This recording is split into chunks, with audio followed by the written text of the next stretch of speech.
छोड़ के को पल तोहसे जियल नइखे गवारा हो। कह कैसे उमर भरला सनम करब गुजारा हो। रोता दिल बेचारा हो। होई प्यार न दोबारा हो। होई प्यार न दोबारा हो। होई प्यार न दोबारा हो। होई प्यार न दोबारा हो।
अचानक के सब खत्म भइल ना बुझ पैली सारा हो।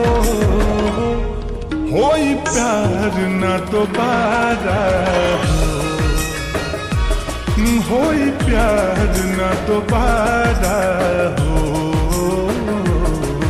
होई प्यार न दोबारा हो। कोई प्यार न दोबारा हो।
नजर के सामने आंसू के ना पैबू नजारा हो।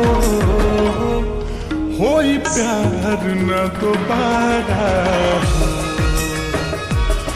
होई प्यार न दोबारा हो। होई प्यार न दोबारा हो।